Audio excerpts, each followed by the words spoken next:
I'm Andy English. I'm a professional wood engraver, which means that essentially I'm a wood engraver for hire. So I produce images for books, wine labels, record labels, and ex libris, book labels that people paste into their books in their own personal libraries.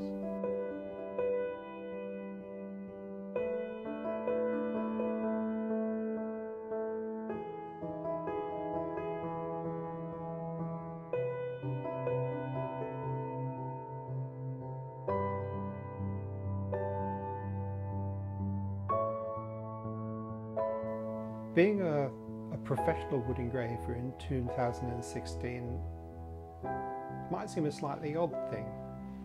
There are few wood engravers. There are even fewer who make it their living. But there's something about it that works for me. The detail, the small scale, the black and white, the kind of subjects that it seems to suit. For a lot of my personal work, it's really to do with the countryside around where I live, the wildlife that's found there, the places that I might see on the horizon. As a child, I was very inspired by Engraver, mainly because those were the days when Cambridge, even the city centre, was full of junky bookshops, and you could find not only books illustrated by people like Engraver, but also prints, sign prints, just in piles of magazines and things like that. I still go back to the influence of my grandfather's books, and a lot of these were anonymous engravers, but hugely skilled. And I know that they were reproducing engravings. And it was the later people like Engraver and many of the other people from the time who took a more artistic approach.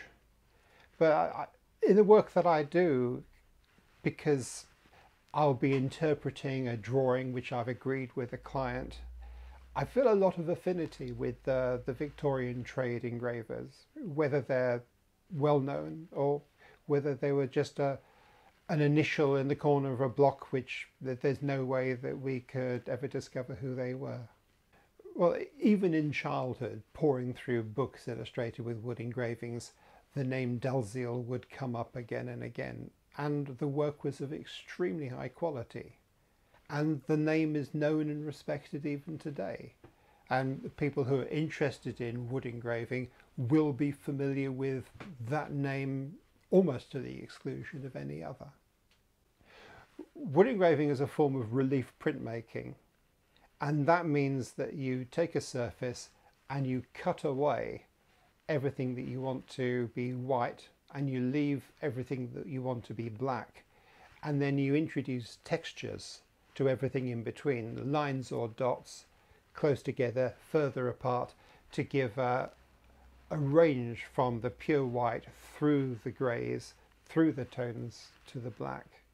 And it's called wood engraving because it is engraving on wood, and typically you'll use a wood like boxwood, and this is a natural round from a very, very old plant.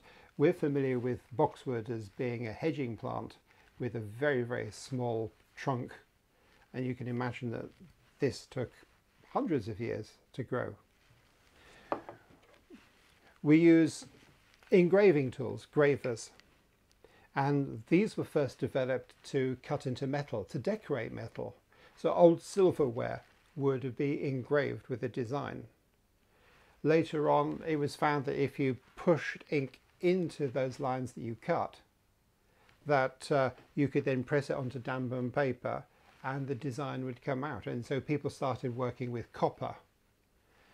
But despite the fact that copper as a metal is not durable, it was Thomas Bewick who, at the end of the 18th century, adapted metal engraving tools and started working on end grain.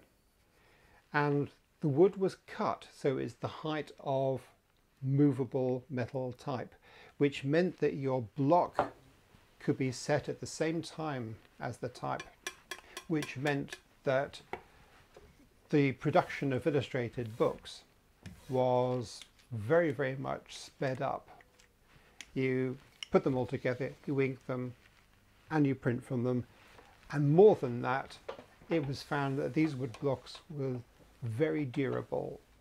And Thomas Bewick noted that one of the early cuts that he made for a Newcastle newspaper, he calculated had been used 900,000 times and was still going strong.